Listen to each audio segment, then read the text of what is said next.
जय श्री राधे। पूज्य श्री सद्गुरुदेव भगवान के चरणों में प्रणाम।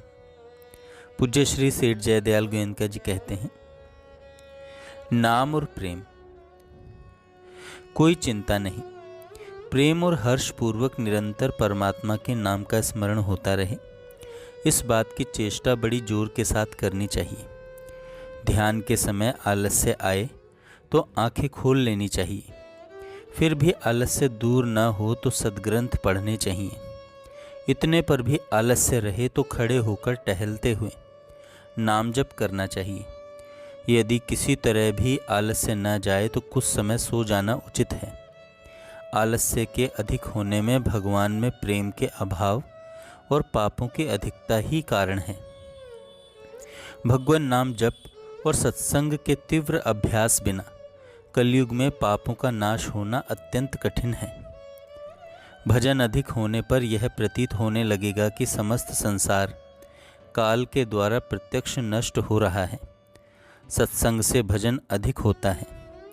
भजन की अधिकता से भगवान में प्रेम और संसार से वैराग्य होता है। वैराग्य का प्रादुर्भाव हो जाने पर बिना ही चेष्टा के परमात्मा का ध्यान रहने लगता है।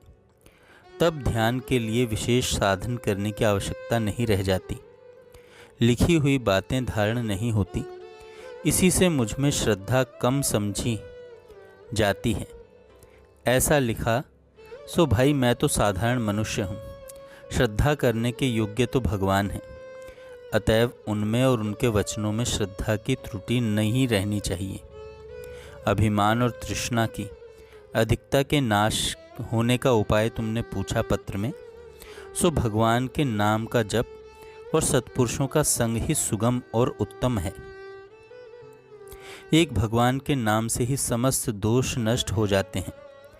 दोषों को ठहरने के लिए स्थान नहीं मिलता। भगवान नाम के परायण होने पर अन्य किसी उपाय की आवश्यकता नहीं रह जाती। भजन सत्संग के अधिक अभ्यास से भगवान का मर्म जाना जाता है।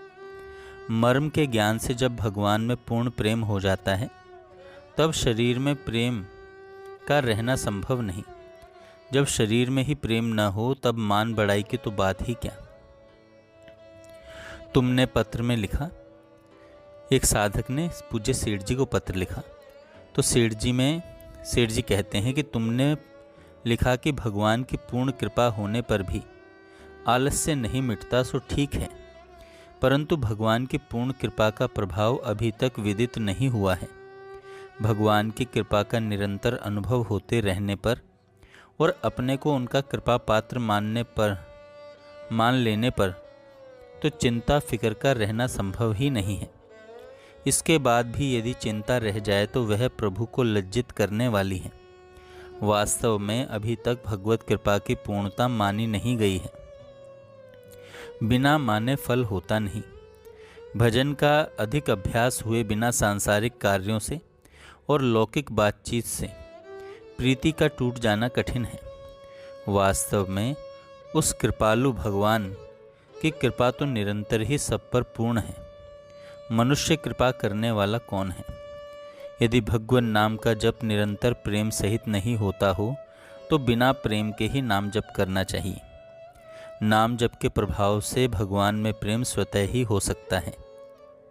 लोगों के भजन ध्यान के साधन की तीव्रता का देखना भी बड़ा लाभदायक है।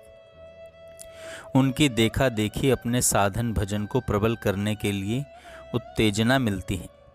उत्तेजना से साधन की तेजी में लाभ होता है। इससे भजन बढ़ता है। भजन की अधिकता से अंतःकरण की शुद्धि होती है और इसके बाद धारणा होती है। भाई हरिराम जी, तुम्हें अपने इस नाम को कभी भुलाना नहीं चाहिए, कभी निराश न होना चाहिए और परमात्मा के निष्काम प्रेमा भक्ति में मग्न रहना चाहिए। भगवान से कुछ भी मांगना उचित नहीं। भगवान में प्रेम केवल प्रेम के लिए ही करना चाहिए। भगवान ही एक प्रेम की मूर्ति हैं। प्रेम के प्रकृत मर्म को वे ही जानते हैं। संसार में एक प्रेम के समान और कुछ भी नहीं है। उस प्रेम के मर्म को जानने के लिए ही परमात्मा से मैत्री करनी चाहिए। मित्र भाव सच्चा होना चाहिए। अपने प्रियतम मित्र के लिए प्राणों को भी तुच्छ समझना चाहिए। ऐसे प्रेमी ही भगवान को प्यारे लगते हैं। भगवान प्रेम के अधीन हैं। प्रेमी अपनी प्रेम रज्जु से भगवान को बांध सकता है। भगवान अपने प्रेमी का साथ कभी नहीं छोड़ते।